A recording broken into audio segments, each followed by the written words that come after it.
Hello everybody, welcome to Byju's. This is Abhilash here and we are here with a very interesting question paper from JEE Mains 2021. There are some very beautiful questions here, intense calculation too. I'll be handling. My aim is to handle around 15 questions today.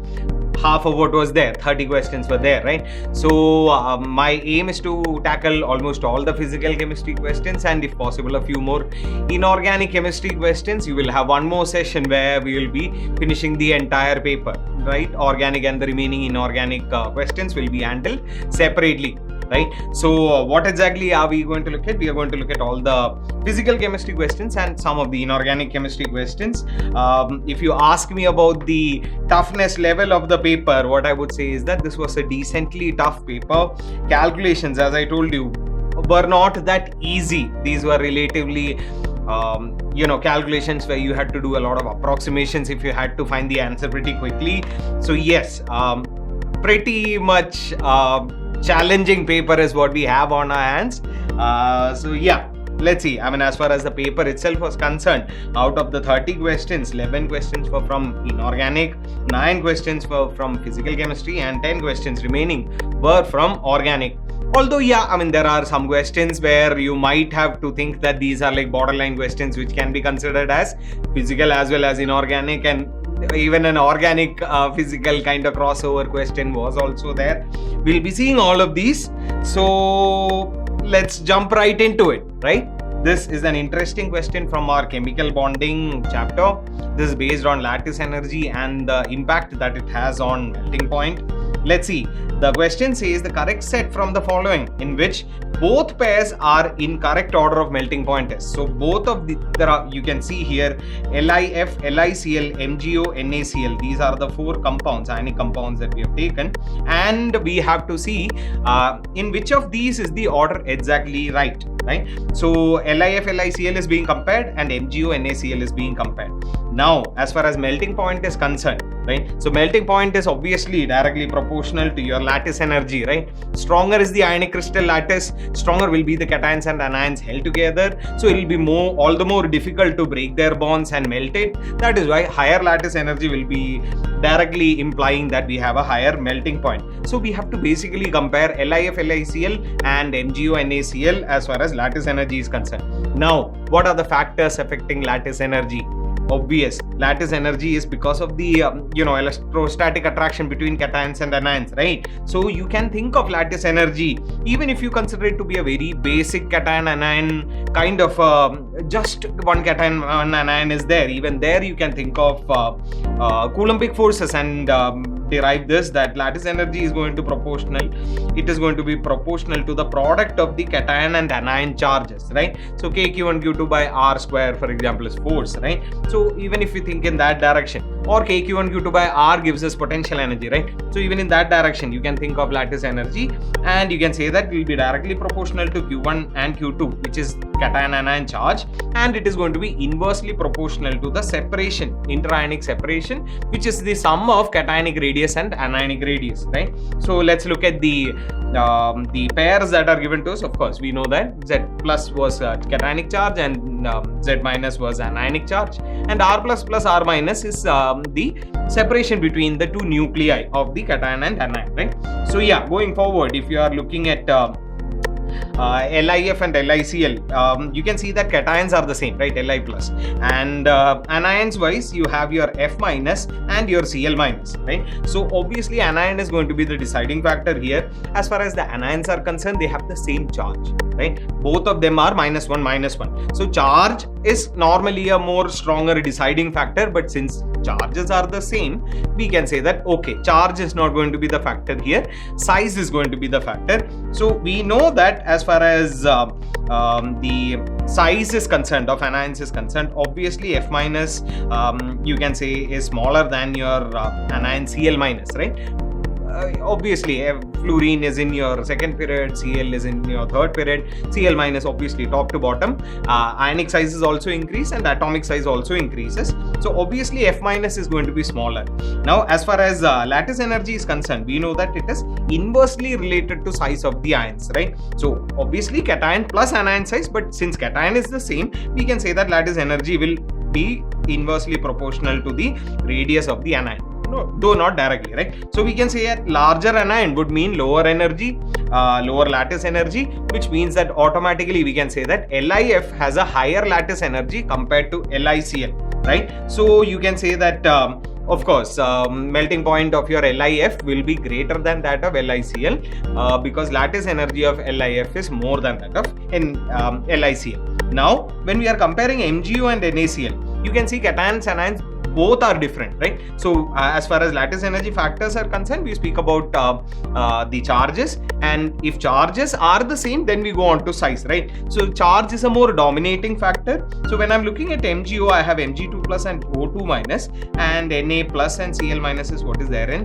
NaCl. Obviously, you can see Mg2 plus O2 minus has higher charges, so obviously lattice energy would be much higher as far as MgO is concerned, which naturally tells us that, okay, let me just clear this up, otherwise, yeah, right? So we can say that cationic charges are also more and anionic charges are also more in MgO. So obviously we can say that MgO has a higher lattice energy compared to NaCl, which naturally tells us that MgO will have a higher melting point, right? So what is it that we are looking at? We are looking, okay, so cationic size, anionic size. Even if you want to go via size angle, I mean, size won't be the factor because charge itself is the dominating factor. So we have concluded that MgO will have higher lattice energy and hence higher melting point. So LiCl should have lower melting point compared to LiF, and NaCl should have lower melting point compared to MgO, right? So this is the order that we are looking at.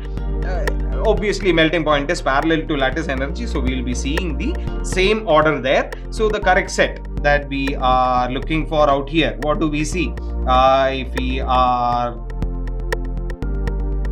yeah, so LiF is greater than LaCl. Oh, okay, A option itself is the correct answer here. LiF greater than LaCl and MgO greater than NaCl.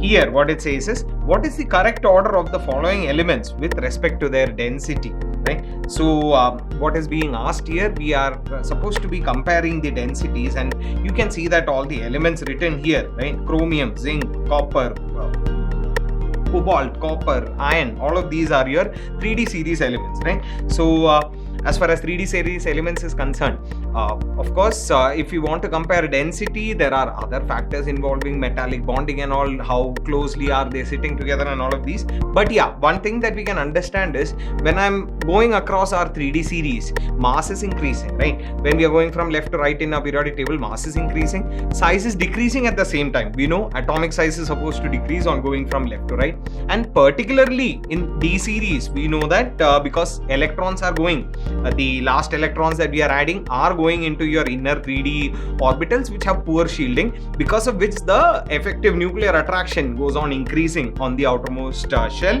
which reduces the size. So we know that across our 3D series we see a significant reduction in size, at least till chromium.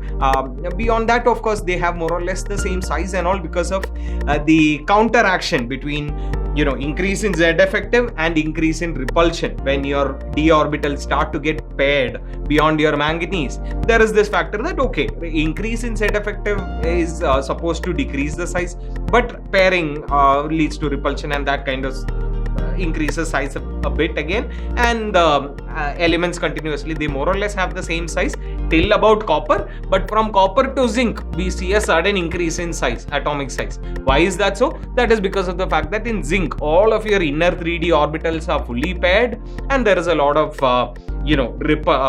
shielding that is happening as far as the nuclear attraction is concerned, which suddenly increases the size of zinc.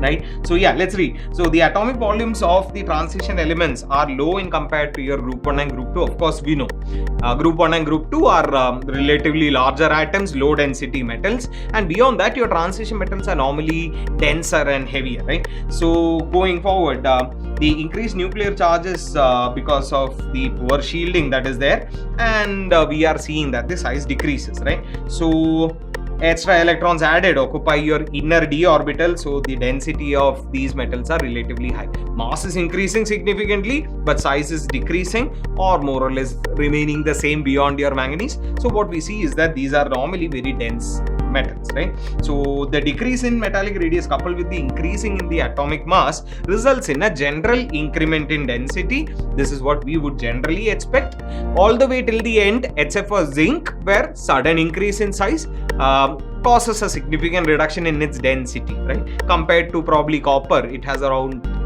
15 to 20% less density, right? So yeah, on going from your titanium to copper, what we see is that there is a significant and continuous increase in density, but from copper to zinc there is a drop in density. I have added the values here. Are you expected to remember these density values? Of course not, but at least the concept should be very clear to you that continuously from left to right densities are increasing, but except for zinc, where sudden increase in size because of the fully filled D subshell 3D10 is causing a lot of shielding, which is in fact from nickel to copper also there is a very marginal kind of increment in size that we would expect, but we say all the way from iron, cobalt, nickel, copper, they more or less have the same size is what we say. But yeah, zinc, there is a significant increment in atomic size, which increases atomic volume, and there is a significant reduction in density. So yeah, if you look at the density values, iron 7.8. Yeah, so if you look at the density values, iron is giving us around 9 has a density of around 7.8 gram per cc, cobalt has 8.7, copper has 8.9, zinc has around 7.1, and chromium is 7.2. So you can see the trend here, right? Chromium, manganese, iron, cobalt, nickel, copper, zinc, sudden reduction, right? So as far as the order is concerned, what am I seeing? The lowest that I can see is that of zinc, then I can see that of chromium, then iron, then cobalt, and then copper, right? So this is the order that we are expecting. Let's see which one has this particular order. We are looking at zinc as the least. That should tell me that it has to be either B or C, right? So zinc has the least density. Then after that, we are expecting chromium, right? Not copper for sure, not copper. So we are looking at chromium, right? So I can see in C option that the order given to us is zinc, chromium, iron, cobalt, copper, which is exactly what we were expecting, and that is why C is the correct answer to this question. Okay, now let's look at the next question. This is like from our chemical bonding chapter. We are looking at the shape of I3 minus, right? So the correct shape and III bond angle respectively in I3 minus iron are, right? So distorted trigonal planar 135 and 90 degree, T-shaped 180 degree and 90 degree, trigonal planar 120 degree, and linear with 180 degree. These are the options, right? So how do you go about and find the shape of molecules and all? We need to know about steric number so that we know hybridization, right? So if we know hybridization, we can kind of look at you can predict, obviously we know the exact geometry, and once we know the number of lone pairs and all, we can see what is the exact shape of the molecule or the ion, right? So we have I3 minus here. Obviously, how do we find out the steric number? We have a formula. If you do know this formula, well and good. If you don't know, understand this very clearly, right? So steric number is half of V plus M minus Q. What do you mean by V? What is this V? What is this M? What is this Q? Let's see. So M is the number of monovalent atoms that are there, right? So monovalent atoms that are there in your substance. V is the number of valence shell electrons in your central atom, right? So here we have I3 minus, all three are iodine. So I'm going to consider one iodine as my central atom, and the number of valence shell electrons is V, and Q is the charge along with the sign, right? So half of V plus M minus Q is going to give us steric number, and steric number tells us directly about the hybridization, right? So steric number is basically how many electron clouds have to be accommodated around the central atom, right? So you can think of it like this. So when you have like lone pairs or bond pairs, all of these combined, how many electron clouds are there? So your multiple bonds, double bond, triple bond, all of these has to be considered as a single electron cloud. So if there are 2 electron clouds to be accommodated, we get an sp hybridization. If there are 3 electron clouds to be accommodated, we get sp2, and so on, right? So 4 steric number would be in sp3, 5 would be sp3d, 6 would be sp3d2, and 7 would be sp3d3. Of course, we are not looking at like D2sp and all of these kind of D2sp3 and all of these hybridization right now. Yeah, so these are basic hybridization that we are speaking about, right? So as far as I3 minus is concerned, let's look at steric number. So for that, what will we say? Okay, number of valence shell electrons is of course 7. This is a halogen. Iodine has 7 electrons in its valence shell. Number of monovalent atoms, right? So if I'm looking at I3 minus, other than one iodine, which is my central atom, there are 2 other iodine atoms which are monovalent, right? So either hydrogen or halogens are primarily what we call as our monovalent atoms here. So we have 2 other monovalent atoms other than my central atom. And is there a charge? Yes. What is the charge? -1. So along with the sign, I have to subtract. So minus 1 divided by 2. So 7 plus 2, 9. Minus 1 is plus 1. So 9 plus 1 is 10 by 2 is 5, right? So we are getting the steric number to be equal to 5, which is corresponding to a hybridization of sp3d. So you have sp3d hybridization, and this steric number 5 that is there, obviously other than one iodine central atom, there are 2 iodine atoms, right? So I can only have 2 sigma bonds, right, at max with this, right? So there are 2 more other atoms. There will be one sigma bond with them with the central atom. So obviously 2 sigma bonds. So steric number is basically number of sigma bonds plus number of lone pairs.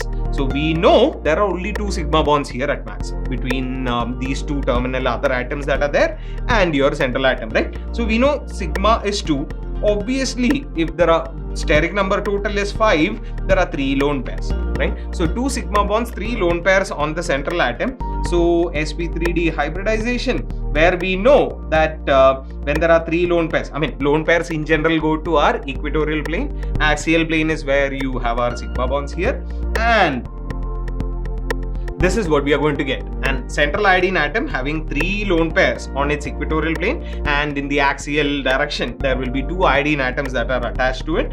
So yeah, what can we say? We have sp3d hybridization, linear shape, and 180 degree between them, right? So linear is the shape of this particular ion, and yeah, so there is 1 iodine atom here, 1 iodine central atom, and 1 other end terminal atom. How is this formed is a very interesting thing. I minus goes and coordinate bonds with an I2, right? So there are 3 lone pairs on this, there are 3 lone pairs. So these are lone pairs that I've drawn, okay? So there are 3 lone pairs on this, 3 lone pairs on this, and this iodide ion rather is like coming and barging into it, and it will send these lone pairs away into your equatorial plane, and then you end up getting this kind of a situation. We have 3 iodine atoms and the 3 lone pairs on my central iodine. I'm drawing like this, right? So this is the shape, linear shape, and bond angle will be 180 degree. This is what I'm looking for here. Options, let's see the last option here. You can see last option says that the shape is linear and the bond angle I bond angle is 180 degrees. So D is the final answer. Okay, now let's look at the next question, right? So let's read the question. It says the most suitable salt which can be used for the efficient clotting of blood will be, right? So this is a simple direct question based on Hardy-Schulz rule. This is a simple question from your surface chemistry chapter, right? So the only thing that you had to know here is what do you know about blood? So as far as blood is concerned, it is a negative salt, right? So obviously coagulation is Hardy-Schulz rule says that more is the charge on the respective ion which can be used for coagulating, more will be its coagulating power, right? So what we say is that as far as colloid is concerned, right? So colloid is stabilized by the charge on its surface, and the dispersed phase, dispersion medium has the opposite charge. Whatever is the charge that is stabilizing your colloid, whatever is the charge that you associate with the colloid, opposite of that, if you put electrolyte, that opposite charge is the one that is going to destroy the stability of your colloid, right? So when I'm looking at blood, obviously we have to know that it is a negatively charged salt, and as far as stabilization of blood is concerned, yeah, heparin is a negatively charged substance that is there in our body, which is responsible for its stabilization. But yeah, that's a different story. Blood is a negatively charged salt, so we need to look at the positively charged ions here, the cations here, to decide the coagulating power. As I said already, Hardy-Schultz in fact said this, I didn't say this. The charge on your cation is going to be the deciding factor here. Blood is a negatively charged soul, right? So blood is a negatively charged soul, and Hardy-Schultz rule says that greater is the charge on the ion, greater will be the flocculating ion is the one that is causing this coagulation, right?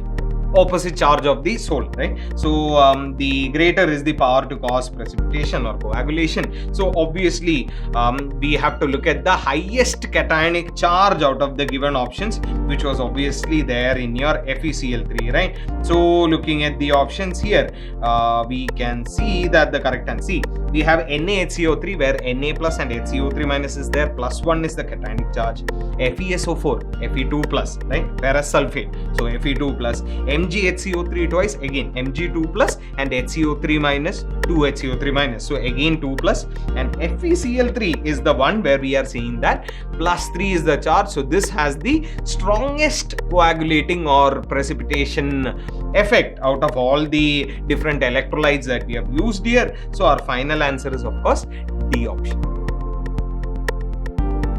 Okay, now let's look at the next question, right?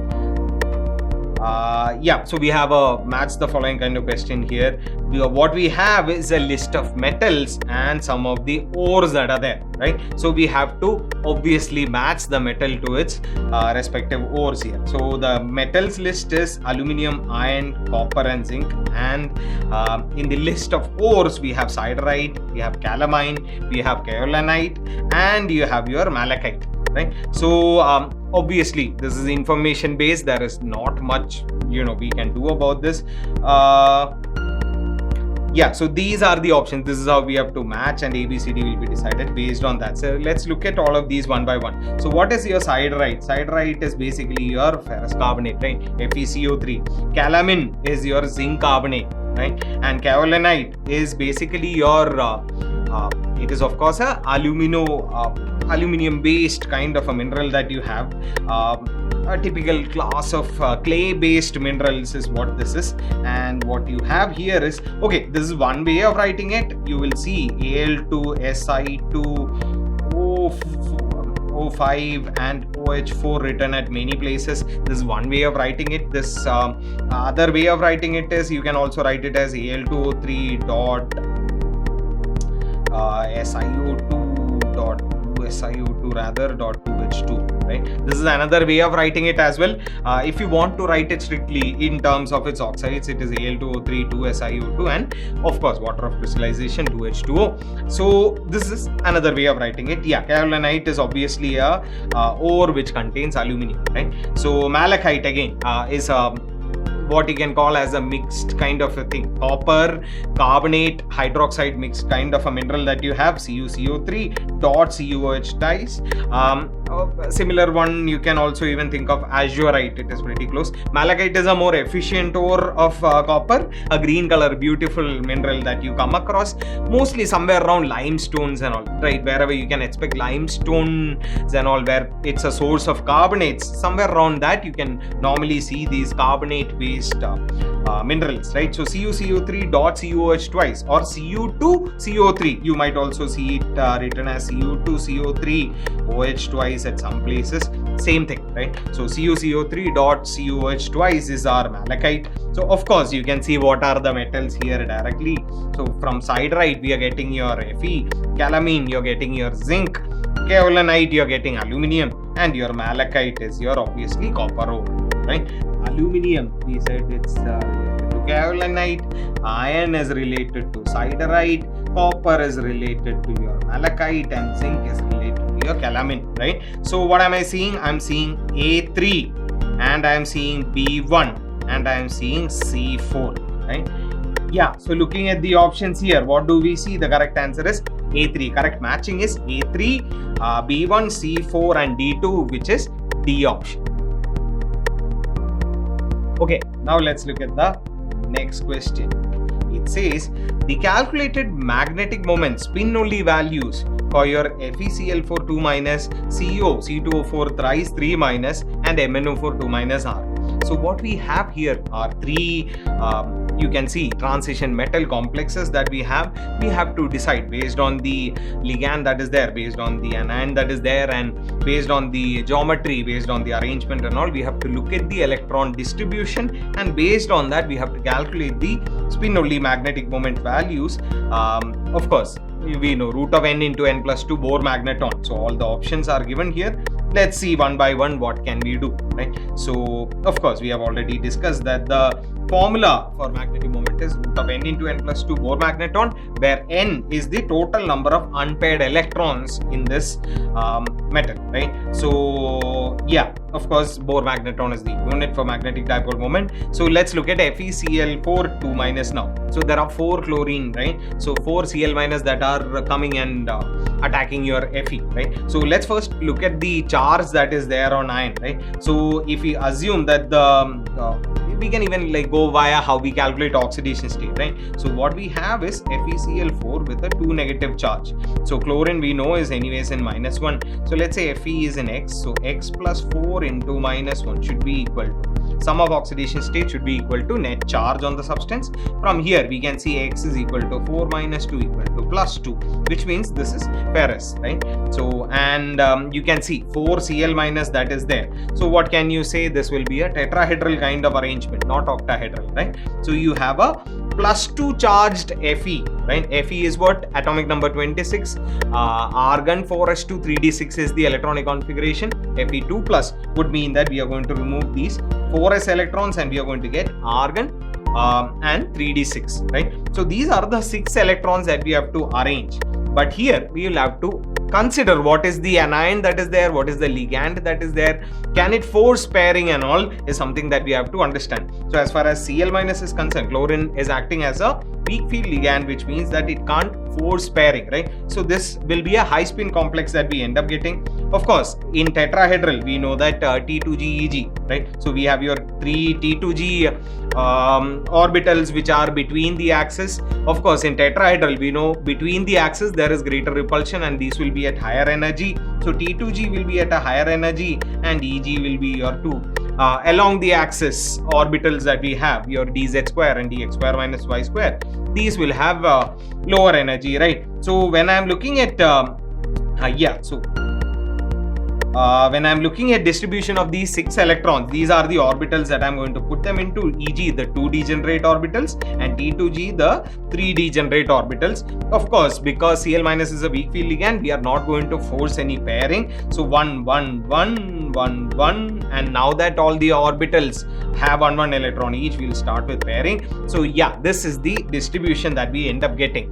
So when I look at this number of unpaired electrons, we have to look at the arrangement here. What we are seeing is that we have 4 unpaired electrons, right? So argon 3d6, 6 electrons to be distributed, and in your d orbitals, d subshell. So because Cl minus is weak field ligand, so this is how we distribute. 4 unpaired electrons are there, right? So 4 unpaired electrons would mean that my magnetic dipole moment will be how much? Root of 4 into 4 plus 2 or root 24, right? So one thing you have to remember is whenever n unpaired electrons are there, you will always see that magnetic dipole moment will be n dot something Bohr magneton, right? Something just you have to remember, because I don't want to calculate root 24 right away, right? So it doesn't make any sense. I don't want to.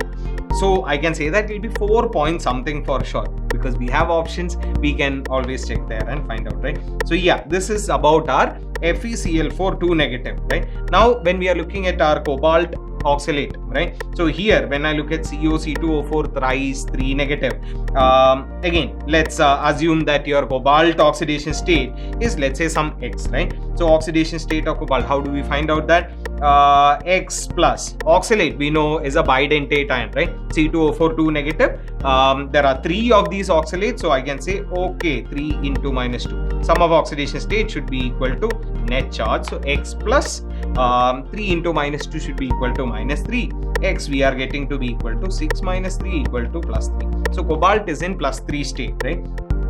And as far as oxalate is concerned, we know that it is a strong field ligand, right? And plus there are 3 of these bidentates that are there. So you can say that 6 is what we are looking at. An octahedral distribution is what we are looking at. So what do you say?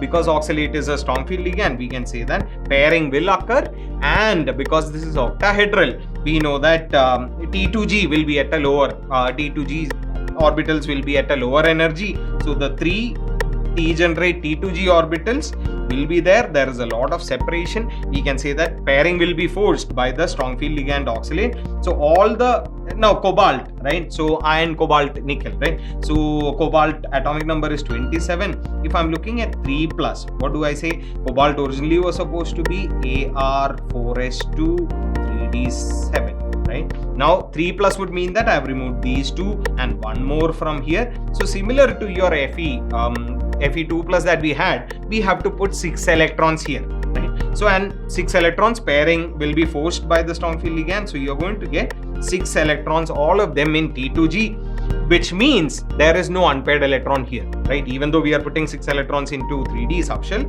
we will not be seeing any unpaired electron here. So our N is basically 0. If there are no unpaired electrons, obviously magnetic dipole moment will be 0, right? So root 0 is 0, obviously, right? So magnetic dipole moment is going to be 0. Just based on these two, we should be able to get the answer. But yeah, whatever. The third species that was given to us was MnO4 2-, right? So when I'm looking at manganate ion, what can I say? Okay, let's try to calculate oxidation state of manganese first. So X plus 4 oxide, right? So 4 into -2, 4 oxygen, all of them -2 oxidation state. So X plus 4 into -2 is -2. So X is equal to 8 - 2, which is equal to +6. So manganese is in +6 oxidation state, right? And as far as oxide is concerned, we can say that it is a weak field ligand. So as far, but anyways, I mean, manganese is what? Manganese is atomic number 25, right? So you are looking at Ar4s2 3d5, right?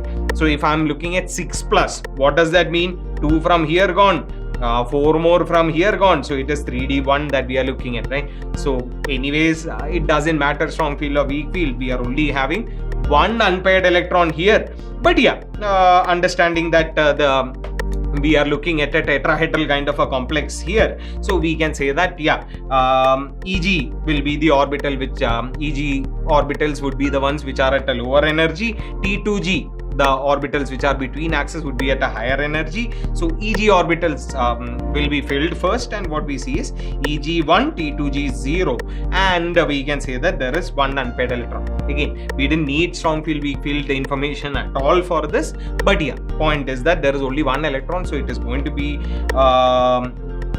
a substance where n is going to be equal to 1. So root of 1 into 1 plus 2, right? Root of n into n plus 2. So this is root 3, 1.73, right? So again, you can see that this is 1 dot something, right? So as I was telling you, if there are n unpaired electrons, n dot something will be our magnetic dipole moment in Bohr magneton, right? So 1.73 to Bohr magneton. So yeah, looking at the options here, what were the ones given to us?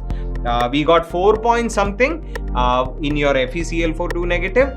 In your cobalt oxalate complex, we saw 0 unpaired electrons, and that means 0 dipole moment. And in third one, we got 1.73 in your MnO4 2-, right? So looking at the options, we can see obviously correct answer is the option. Now let's look at the next question. So this is from our Bohr model in atomic structure. Simple question, but lot of formulae based. You have to remember all of these formulae, right? So let's read the lines that are given to us. We have to see which of these are correct, right? So first line says, first data given says that, first statement says that kinetic energy is proportional to z square upon n square. Second says product of velocity of electron and principal quantum number n, rather V into n, is proportional to z square. Then the third one says frequency of revolution is proportional to z cube by n cube, and the fourth one says Coulombic force of attraction on electron is proportional to z cube by n to power 4. So energy, kinetic energy, product of V and n, force, and what was the last third one? Yeah, frequency of revolution. These are the things that we have to look at, right? So choose the most appropriate answer from the list. So out of these 4 statements that were given, what all are right is what we have to decide. So A is saying okay, only 3 is right, or B is saying 1 only is right, and so on, right? So 1, 3 and 4, or 1 and 4, these are the options that we have. Let's see, right? So what is kinetic energy? We know that kinetic energy is equal to the magnitude of your total energy, and we know that magnitude of total energy would mean magnitude of minus 13.6 z square upon n square electron volt. Obviously, if I'm looking at the magnitude, the negative sign is going to disappear, right? So you can see here that kinetic energy is directly proportional to z square upon n square. No tension at all, right? So going forward, what do you see? Of course, kinetic energy is proportional to z square upon n square. So first statement was true, right? Now let's look at velocity into n, right? Into principal quantum number.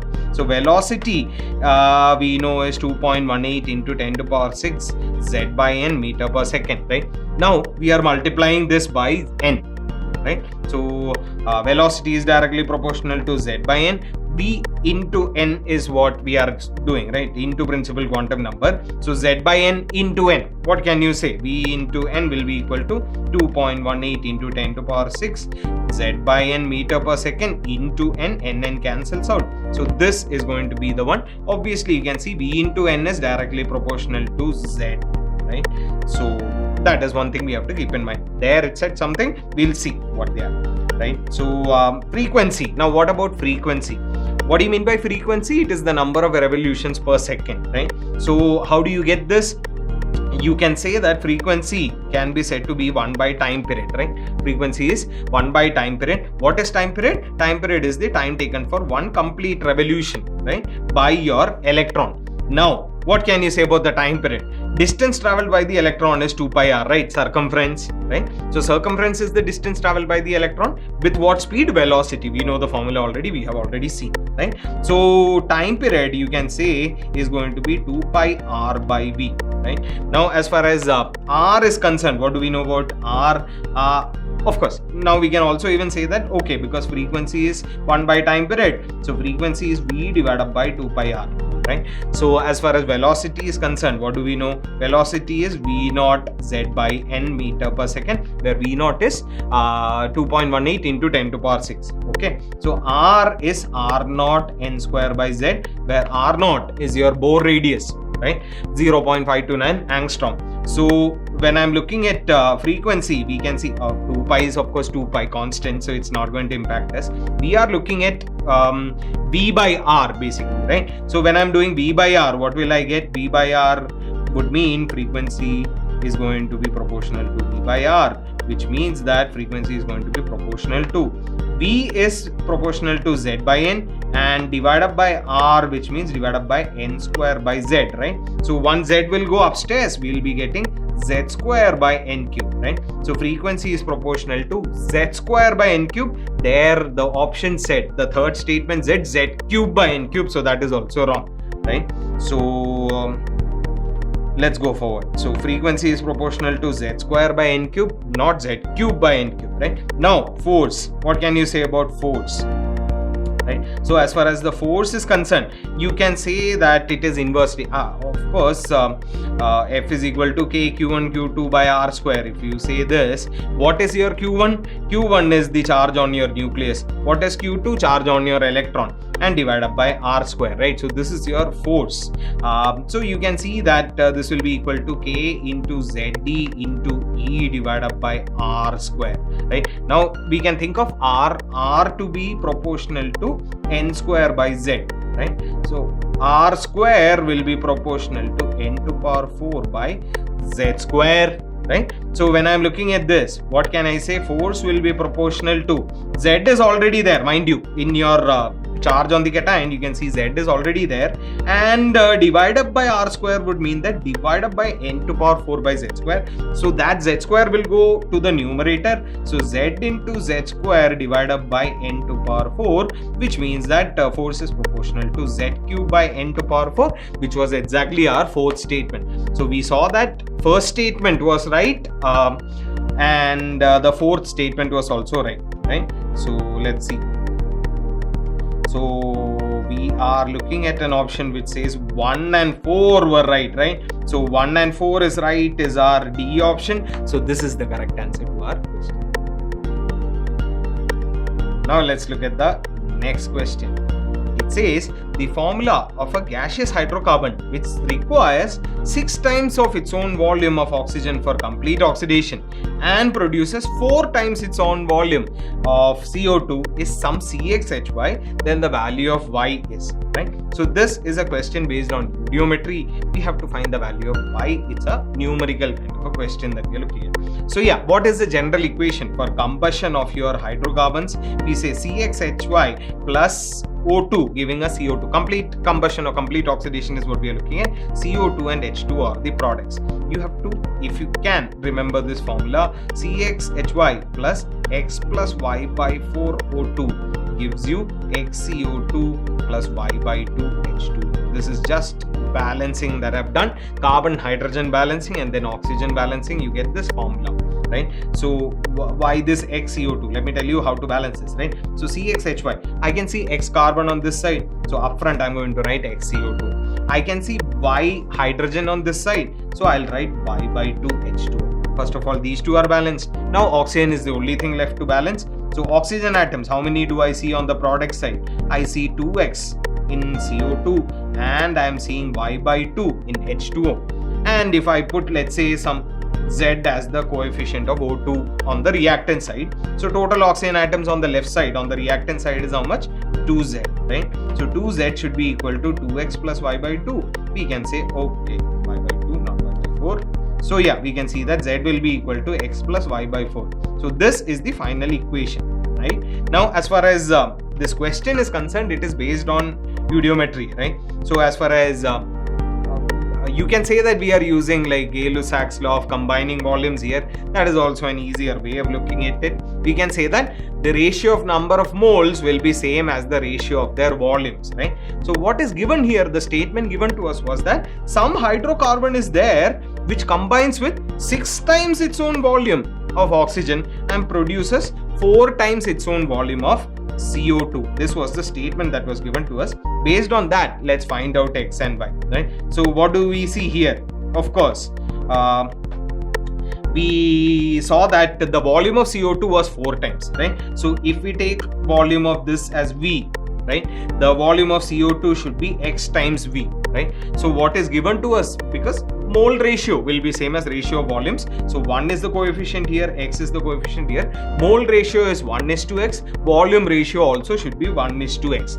So V, if it is the volume of your hydrocarbon, X into V should have been the volume of CO2, which means the volume would have been X times. And they have given 4 times is the volume of CO2 produced, which means that our X is 4, right?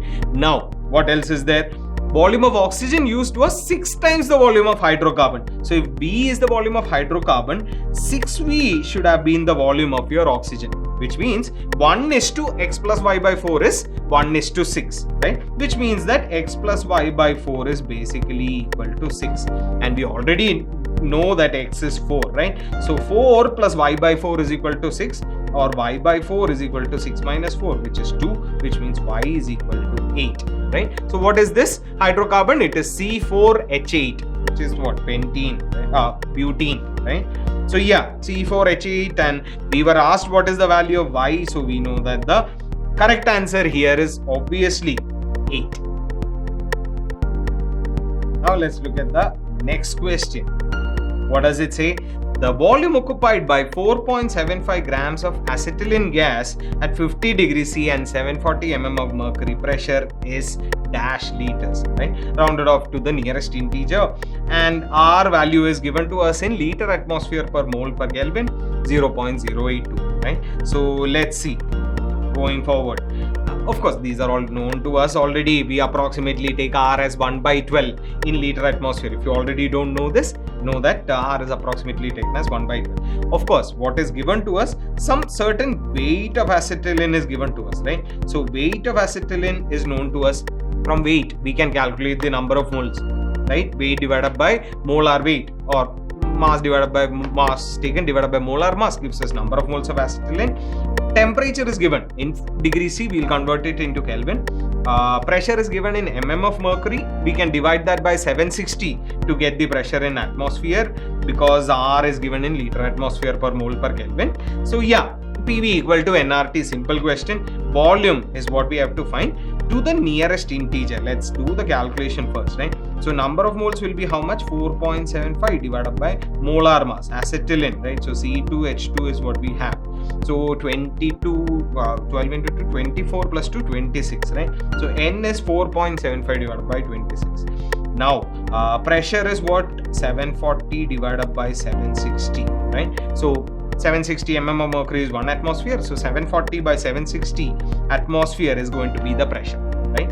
Volume is what we have to find. Temperature we know 50 plus 273. So what? 323 Kelvin, right? So 323 Kelvin is the temperature, and R of course we already know. Let's see. So volume is supposed to be equal to nRT by P. Right? So this is what? 4.75 divided by 26 into 0.082, which I'll very quickly take as 1 by 12 very soon, but yeah, whatever. So into temperature is 323 divided by pressure was 740 divided by 760, so that 760 will go to the numerator. Of course, to the nearest integer is what we have to approximate, right? I mean, the answer has to be reported to the nearest integer place. So some amount of approximation would not be a big deal is what I'm guessing here. So yeah, let's see. If I want to do this calculation, I don't want to, anybody would see that this is not a very easy to handle kind of a thingy. Let me first of all convert this into maybe 1 by 12. Maybe that kind of makes it a bit more easier for me, right? So this is what? 4.75 divided by 26. Can I take it as 52 by 2? Why? Because 52 into 6 would be 312, right? So let me write it as 52 by 2. 4.75 is what? 9.5 by 2, right? So can I write this as 9.5 divided by 52 into 1 by 12 into 323 into 760 divided by 740. 760 by 740 is 1 plus 20 by 740, 1 plus 2 by 74, 1 plus 1 by 37, approximately 0.03. So this is approximately 1.03 approximately, let's say 1.02 or something like this. 12 and 323. Do I do this or do I do this? This will be again an approximation. 52 into 6 would have been 312. 323 is close, right? Not too far at least. So this goes to 2. So what do I have here? 9.5 into 1.02 divided by 2. Oh, 9.5 by 2 was 4.75 into 1.02 would mean that 1 by 50 of 4.75, right? So 1 by 10, 0.1 approximately more. I'm getting somewhere around 4.9 liters, 4.87 maybe. Exact answer was anyways not needed because I'm looking, they have asked us specifically to go to the nearest integer. I'm seeing somewhere around 5 liters, right? So yeah, let's see. PV equal to nRT is what we have to use. Molar mass we already know is how much? 26 grams per mole. So number of moles is V divided by molar mass. Exact value turns out to be 0.18. Of course, we were not going to do exact calculation. I told you, wild approximation was needed in this paper anyways. Temperature was 323 Kelvin, of course, and our pressure was converted into atmosphere, 740 by 760. So P into V is equal to N into R into T. Doing the exact calculation, volume will turn out to be how much? Let's see. So yeah, the exact calculation value was 4.93. I got somewhere around 4.86. I'm okay with this. Anyways, my final answer is going to be 5. Even if I got 5 point something, the nearest integer would have been still 5, right? So our final answer is, of course, 5 liters. Now let's look at the next question. Question is, the solubility product of PbI2 is 8 into 10 to the power minus 9. The solubility of lead iodide in 0.1 molar solution of lead nitrate is x into 10 to the power minus 6 mole per liter. The value of x is, and we have to round it off to the nearest integer. Okay, we have been given that root 2 is 1.4. we know this already, not a big deal, right? So yeah, PbI2 KSP value is given to a solubility product. KSP is 8 into 10 to the power minus 9. This particular question is one of a common ion effect, right? So PbI2 is the sparingly soluble salt with a KSP given to us, and we are dissolving this. We are finding the solubility in 0.1 molar lead nitrate. All nitrates are soluble, right? And 0.1 molar itself tells me it is a soluble salt that is there. Lead nitrate solution would mean that we are already having 0.1 molar Pb2 plus, right? So lead nitrate is soluble already. 0.1 molar lead 2 plus is there in our solution. Now, as far as PbI2 is concerned, it is first of all a sparingly soluble salt, so it wasn't anyways going to give us a lot of Pb2 plus and I minus, right? So this is the equation if you want to look at it. So let's say if pure lead iodide is what we were looking at, lead 2 iodide is what we are looking at, and let's say solubility was S, then what is solubility? It is the number of moles that dissolves per liter, and these ionic salts we consider as strong electrolytes, right? So we assume, unless and until specifically given in question, we assume 100% dissociation. So if S is the solubility, S moles of Pb2 plus I'll get, and 2S moles per liter of I minus is what we are going to get. S moles per liter of this dissolved, and whatever dissolved we are assuming to be breaking into cations and anions, right? So your Pb2 plus is S molar and your I minus is 2S molar. This is what would have been there if PbI2 alone was there, right? But here we already have 0.1 molar Pb2 plus, which means, think in terms of Le-Chatelier principle, you have added a product, which means the reaction is going to go in the reverse direction, right? So solubility is going to be even lower in your lead nitrate solution, which means that this S is going to be a very small value. So total lead concentration, if I want to speak about the total value, it is supposed to be 0.1 plus S, but can I say this is approximately 0.1 molar because S is going to be a very small value, right? So I'm saying that okay, Pb2 plus is going to be 0.1 molar only. Now, what is the expression for KSP? KSP is going to be Pb2 plus concentration into I minus concentration whole square. So Pb2 plus we already know is 0.1 and I minus is supposed to be 2S. So in 2S whole square, and KSP is given to us as 8 into 10 to the power minus 9, right? So from here, what do you see? 0.1 into 4S square, right? So what do you get? S square will be equal to 8 into 10 to the power minus 9 divided by 0.1 into 4. 0.1 and 4 goes 2, right? And then you have 0.1 and 10 to the power minus 9, 10 to the power minus 8 will remain. So what do I see? I'm seeing that S will be equal to square root of this. So I'm getting root 2 into root of 10 to the power minus 8 is 10 to the power minus 4. So I'm getting root 2 was given to us 1.41 into 10 to the power minus 4. But the answer that I have to write is in terms of this, right? So it is, they have said that the solubility is x into 10 to the power minus 6. So what will I do? I'll multiply, basically I'll convert this as 10 to the power minus 6 into 10 to the power minus 10 to the power 2, right? 10 to the power minus 6 into 100 is 10 to the power minus 4. So I'm seeing 1.41 into 100 into 10 to the power minus 6, which is going to be how much? 141 into 10 to the power minus 6. Comparing, I can see that my x value is obviously 141. Now let's look at the next question. It says, assuming ideal behavior, the magnitude of log K for the following reaction at 25 degrees is some x into 10 to the power minus 1. The value of x is how much? So integer answer is what we need. The reaction given is 3C2H2 acetylene in equilibrium with benzene in liquid phase, right? So what is given to us? Standard Gibbs energy of formation of C2H2 is given. Standard Gibbs energy of formation of benzene is given to us. And from here we have to find out this x, given that the value of log K is some x into 10 to the power minus 1, right? So you can see that we are going to look at the relationship between delta G naught and K, right? So we know that delta G naught is supposed to be, for a reaction, equilibrium reaction, it is supposed to be equal to minus RT ln K or minus 2.303 RT log K, right? So eventually this log K is given to us as x into 10 to the power minus 1. We will be able to find the value of x.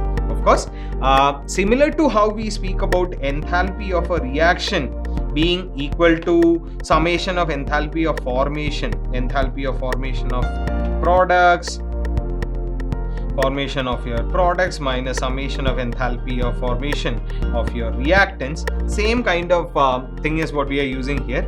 We can say delta G naught of my reaction should be equal to summation of delta G naught formation, right? So formation Gibbs energy of your products minus summation of Gibbs energy of formation of your reactants.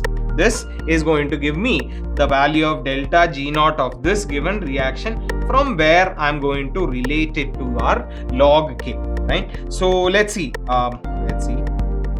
So this is the reaction that is given to us.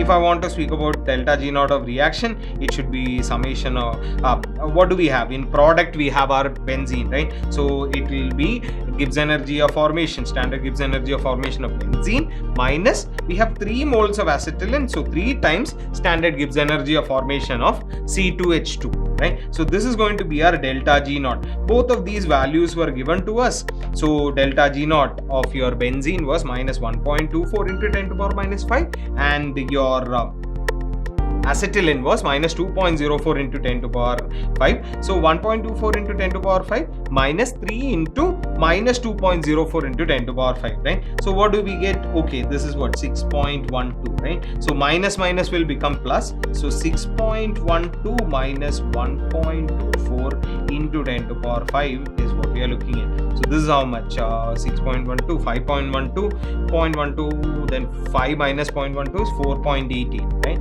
So 4.88 into 10 to the power 5. This is what we are getting as delta G naught of our reaction, right? Now delta G naught we know is supposed to be equal to minus 2.303 RT log K, right? So we can find log K to be equal to what? Delta G naught divided by 2.303 R into T. Now of course the C formula is what is given here. R we know is 8.3. See, everything is in joule and all, right? So R has to be taken in its SI units, 8.314 joule per mole per Kelvin, and temperature 25 degrees C is 298 Kelvin, approximately 300, right? So the thing that you can do is RT, right? In this case is 8.314 into 298. Approximation can be done. What is the approximation? We know 8.314 is approximately 25 by 3, right? Exact would have been 8.33. We have 8.314, so not, if I'm taking 25 by 3, I'm taking a slightly higher value, right? So into 298, again this also can be taken as 300. I'm sure you know this is one of the most easy approximations that we do, right? Most commonly used as well. So this is 2500. R into T is 2500. So you can say log K. What will log K turn out to be equal to? Log K will be equal to, bring this whole thing to the other side. So we will get 4.88 into 10 to the power 5 divided by, of course there will be a negative sign because negative is only on the other side, right? So divided by 2.3 into 2500. Right, so 2500 into 4 would have been 10,000. So into 40 would be 10 to the power 5, right? So 4.88 into 40 divided by 2.3 with the negative sign is going to be my log K, right? Of course, exact value is what is required, so I'm going to tell you what the value is anyways. But yeah, approximation wise, what else can you do right now? Mind you that my answer 2500 was slightly greater than the actual answer that should have been there. So my denominator is slightly larger than what should have been there. So my answer is actually going to be slightly smaller than the actual answer, right? Anyways, in numericals, they give us a range as an option, right? So what do we see here? 4.88 into 40 divided by 2.3. Is this a good calculation? 2.3 into 2 would have been 4.6. After that, I have 0.28 left, which is approximately 0.1, right? So this is approximately 2.1, and maybe how much more than that? 4.6, 0.28 left, right? So 0.5, which means around 2. So I'm looking at something like 2.12 into 40, right? So this is going to be how much? 21.2 into 4 is 84.5, 0.8, right? Somewhere around this. So somewhere around 85 is going to be this value, right? Yeah, somewhere around this. The exact value on calculation, what you get is minus 85.52. If you do the exact calculation with R and T and all of these as the exact values. Mind you, nobody is going to give you an exact answer, only this one is going to be the correct answer. Never is that going to be the case, right? So yeah, we are seeing that our log K is minus 85.52, exact value. But they said this was supposed to be equal to x into 0.1, right? X into 0.1. So what can I say? X will be equal to minus 85.52 divided by minus 0.1, or 85.52 divided by 0.1, which is 855.1. So the exact answer would have been, I mean, obviously bringing it to the nearest integer, our exact answer would have been 855. Okay, now let's look at the next question. It says, it's a simple question based on our solutions chapter. We are looking at colligative property, the depression in freezing point, right? So benzene freezes at 5.5 degrees C, given data. The temperature at which a solution of 10 grams of C4H10 butane in 200 grams of benzene freezes at what temperature? This is the question. The molar freezing point depression constant, cryoscopic constant, is given to us for benzene as 5.12 degrees C per molal, right? Or degree C, divided by mole per kilogram, right? So degree C kilogram per mole, right? But yeah, whatever. So Kf is given to us. What do we know? Delta Tf. Right? Depression in freezing point is a colligative property. What we say is delta Tf is proportional to molality. Delta Tf is equal to Kf into molality. Kf is given to us 5.12. All we have to do is find out molality. Now, of course, that is not our final answer, right? So this is delta Tf. So 5.5 was the original freezing point. There is going to be a depression in freezing point. So whatever is the new freezing point, Tf, let's say, is supposed to be equal to your delta Tf, which is what we are going to calculate. And once we get that, we can find Tf as 5.5 minus delta Tf, right? So let's calculate molality. What is molality? Molality is number of moles per kg of solvent, which is number of moles divided by weight of solvent in kg, right? Number of moles of course, solute divided by weight of solvent in kg. So what is given to us? 10 gram butane. As irritating a number as possible is what they have given. Of course, that is their favorite activity, right? So molality is supposed to be equal to number of moles. What is number of moles? Number of moles is weight divided by molar mass. What is the molar mass? C4H10. 48 plus 10, 58, right? 10 divided by 58 is number of moles divided by 200 gram benzene. Perfect. So at least something is easy to calculate. So what do you get? This is going to be equal to 10 divided by 58 divided by 0.2, right? So this is 50 divided by 58. Yeah, approximately what? 5 by 6? Approximately 5 by 6, you can say. If it was 50 by 60, this would have been 5 by 6. 5 by 6 is 1 minus 1 by 6. 1 by 6 is 0.16. This is actually going to be slightly what? Greater than that. So I'm looking at somewhere around what? 0.85, I'm guessing. Somewhere around 0.85. Because 5 by 6 would have been what? 1 minus 1 by 6. 1 minus 0.16. 0.84. 0.83 something would have been the one. But yeah, my answer has to be slightly this, because denominator is smaller than 60, right? So my answer would be slightly greater than the 50 by 60. So somewhere around here, right? So let's see. Molar mass of butane 58 gram per mole. Number of moles, Kf was given to us, cryoscopic constant was already given to us. Molality is number of moles divided by weight in kg. So what do we get here? Molality we are getting as 0.862. I got somewhere around 0.85. That is fine, right? Approximation works. So you could have even in fact left it as whatever. So 5.12 into 50 divided by 58 is what we are looking at, right? So 580, oh ma, this is like a very good value, right? 580 minus 58 would have been how much? 580 minus 58 would have been 522. Oh, okay.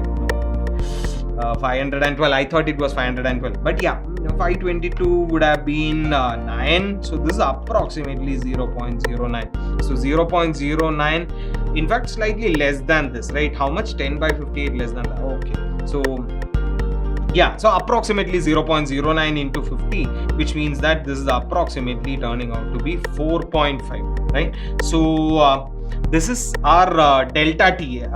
Wait, yeah, right?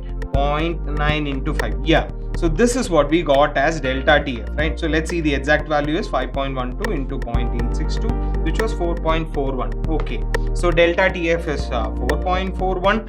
Exact value we got it as 4.5. Okay, so actual freezing point was what? 5.5 was given to us. This is what is asked, and the delta TF is 4.4, right? So taking it to the other side, TF will be equal to 5.5 minus 4.4, right? 1 point something. This was 4.41 according to calculation. So this should be approximately what? 1.09, somewhere in that range, right? So yeah, approximately 1 degree basically is what we are seeing, right? So this is what? 1.09, which is approximately 1 degrees. Yeah, so 1 degree Celsius is going to be the new reduced freezing point when you have dissolved 10 grams of butane in what? 200 grams of benzene. Now let's look at the next question. This is kind of a borderline question between organic and physical chemistry. Interesting question. Watch. Simple, not very difficult. 1.86 grams of aniline completely reacts to form acetanilide. What is given is that 10% of the product is lost during purification. The amount of acetanilide obtained after purification in grams is some 3 digit number into 10 to power minus 2. So we need to find out this 3-digit number, right? So yeah, let's see what is the reaction that is happening here. We have a aniline which is getting converted into acetanilide. What is happening here? With acetic anhydride, we are reacting your aniline and we are converting this into acetanilide. This is the reaction that is happening. 90% efficiency, 90% recovery of product. So if 100 gram was supposed to be there, we are only getting 90 because 10 gram is lost during purification, right? Going forward, what is the reaction? As I told you, aniline is the one that is reacting with your acetic anhydride, and we are going to see this product acetanilide. This is the one that we are concerned about, and your acetic acid, right? So this is there. We are not concerned about that. We are asked what is the weight of this. I mean, we are not asked this. We are said that it is some 3-digit number into something grams, right? Into 10 to power minus 2. So we have to find out that 3-digit number. What do you see here? 1 mole of your aniline is going to give you 1 mole of acetanilide. This is the observation that we have. So 1 mole is supposed to give me 1 mole. So can I say that number of moles of acetanilide would have been equal to number of moles of aniline, right? Simple, right? So we can say that 1.86 gram is the weight of your aniline that is given to us. From there I can find number of moles of aniline. That should be equal to number of moles of acetanilide, right? So 1 mole gives you 1 mole. So number of moles of aniline should be equal to number of moles of your acetanilide. Let's see, mass of aniline divided by molar mass of aniline should be mass of acetanilide divided by molar mass, right? Obviously we can calculate molar mass of all of these. Aniline was what? C6H5NH2, right? So this is what? 72 plus 5 plus 14 plus 2, right? So 72 plus 5 is 77 plus 2 is 79 plus 14 is 93. So 1.86. You see why 1.86, right? It looked like an ugly number, but it's making sense now.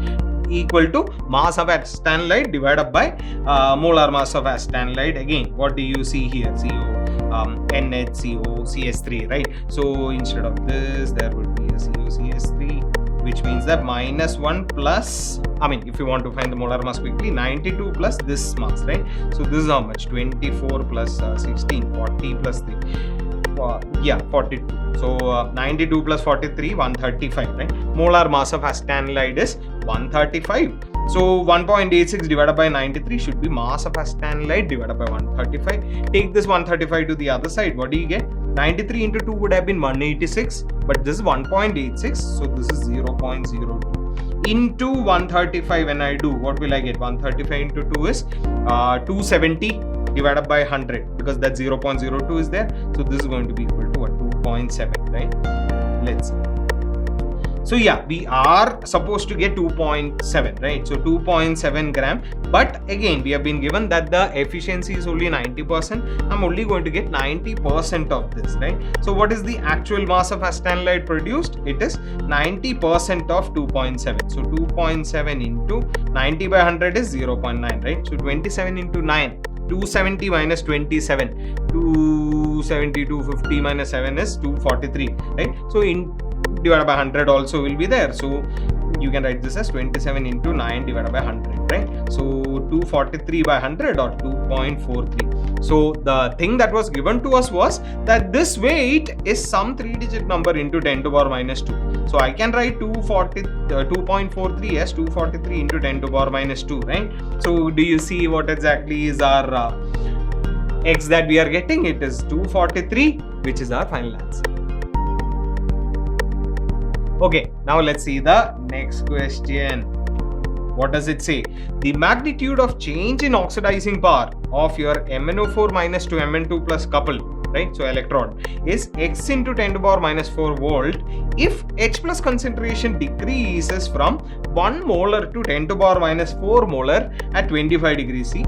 Assuming that the concentration of MnO4 minus and Mn2 plus are still kept the same. The value of x is, and we have to round it off to the nearest integer, right? So there is this 4-digit number, x into 10 to the power minus 4, we need this x, right? So this is obviously based on Nernst equation. This is obviously based on the change in potential based on your concentration of different substances in your electrode. So what is our electrode here? We have MnO4 minus where manganese is in +7 oxidation state, which is getting reduced to Mn2 plus. So what is our Nernst equation? Nernst equation is that E is equal to E naught minus 0.059 upon N log Q, right? Where Q is reaction quotient, N is the number of electrons involved in the reaction, and of course initially 1 molar H plus was there, so some E value we are going to get. After that, when I changed H plus to 10 to the power minus 4, another value of E altogether I got. The difference between these two is what they have given as x into 10 to the power minus 4 volt. So I need to find this, right? So let me find E1 when H plus concentration was 1 molar. I mean, not the exact value, but yeah, because we are not given the E naught value, so we won't, right? But at least, yeah, in terms of E naught we can write. And now H plus when it is 10 to the power minus 4 molar, what is going to be the E value we will find. And the difference between these two is supposed to be equal to x into 10 to the power minus 4. Let's see. First of all, let's balance this reaction. So what do I see here? MnO4 minus is what I have. So I'm going to write, so manganese is balanced anyways. This is like your half reaction balancing, right? So this is just your reduction half that we are looking at. So I'll look at the element which is getting oxidized reduced first. That is already balanced. Then I'm going to balance again this MnO4 minus to Mn2 plus. Looking at this, you should remember that this has to be in acidic medium. Anyways, 1 molar H plus would mean acidic medium.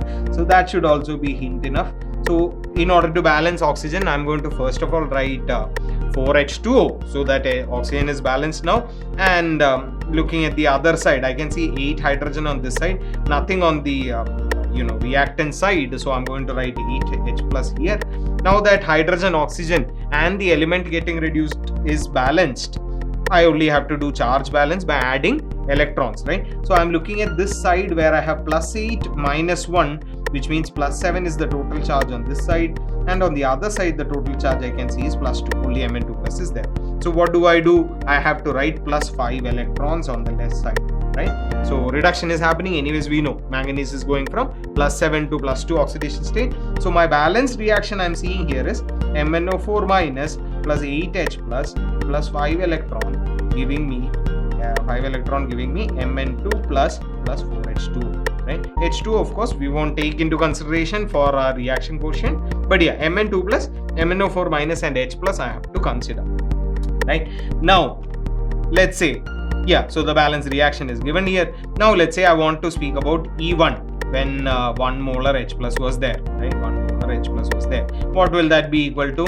E naught, whatever is the E naught of this thing, right? So we don't know what is the E naught value, that is not given to us, it's not of our concern. Minus 0.059 or 0.06 also we can take, but whatever. 0.059 divided by n is 5, of course, right? 5 electrons are involved in the redox, into log q, right? So what is q going to be? Mn2 plus divided by MnO4. Okay, let me write this on the next line, right?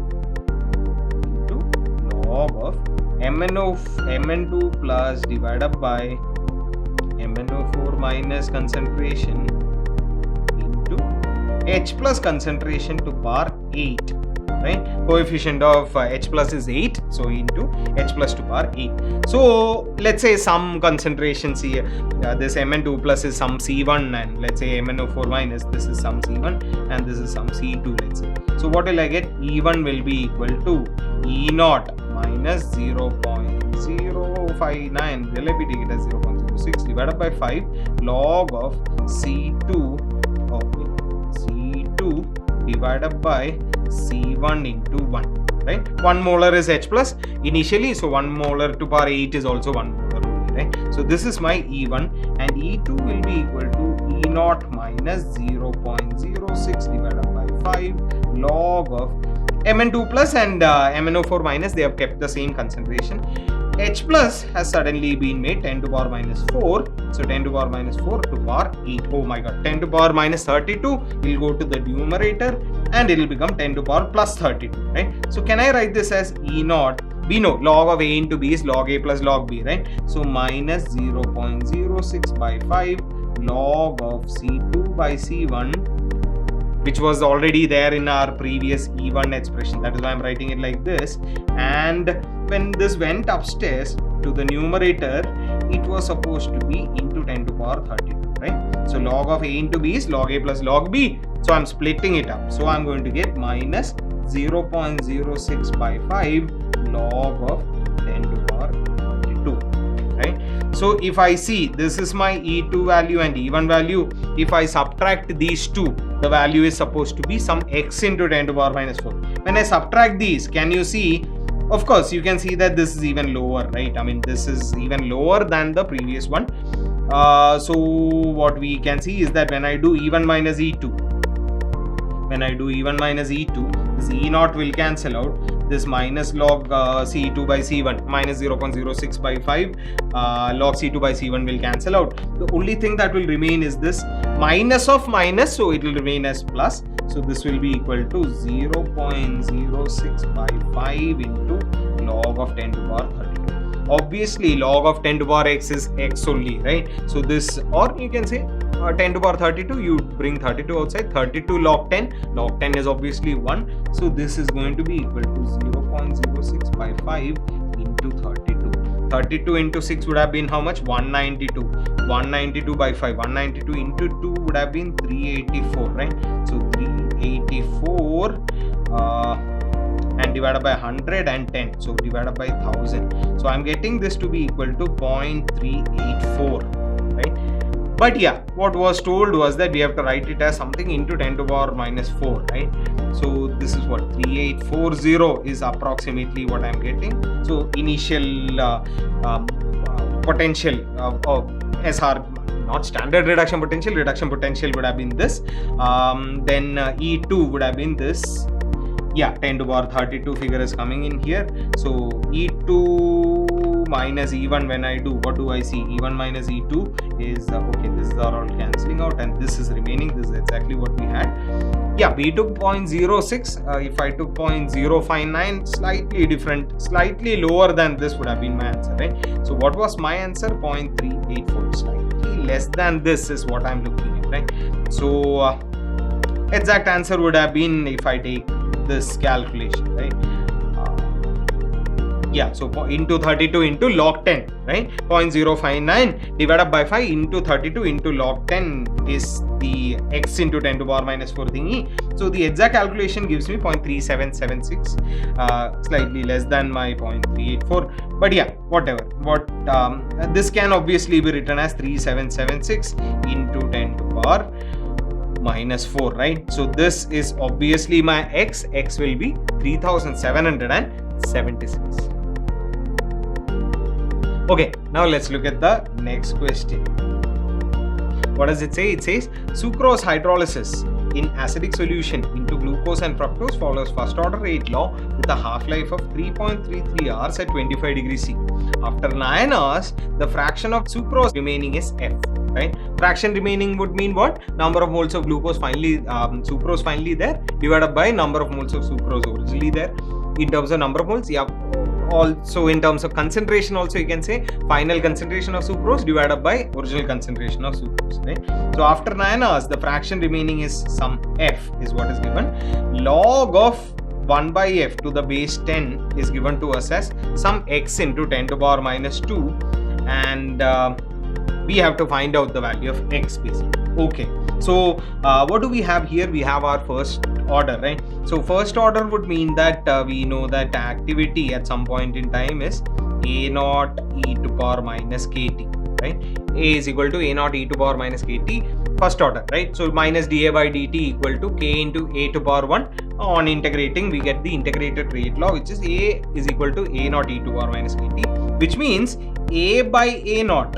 What is this a by a naught? This is the fraction, right? So a by a naught, which is the fraction, is supposed to be e to the power minus kt, which means 1 by f is going to be 1 by e to the power minus kt, which is e to the power kt. Right? Now, if I take a log on both sides, what do I get? In fact, let me take an ln on both sides. So ln of 1 by f is going to be equal to kt. Right? So do I know k? No, but I know t half.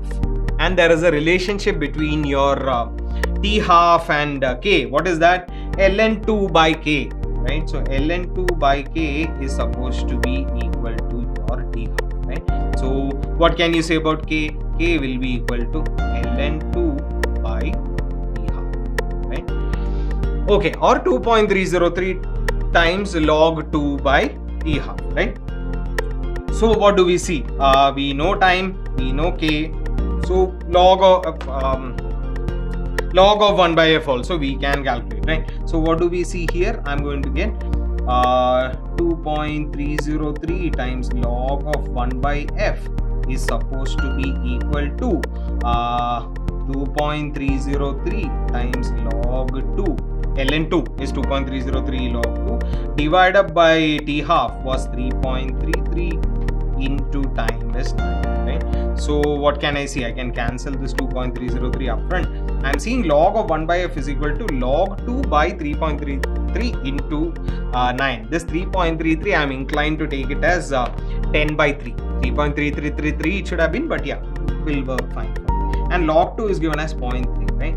So 0.3 into 9 divided by 10 by 3. So this 3 is also going to go to the numerator. So what do I get? I'm going to get 0.3 into 3 is 0.9 into 9 is how much? 8.1 divided by 10, which is 0.8, right? So this is what I'm getting the value of log of 1 by f, but they have said that the value of log of 1 by f is some x into 10 to the power minus 2. So this is what 81 into 10 to the power minus 2. Comparing, can I see that x will be equal to 81.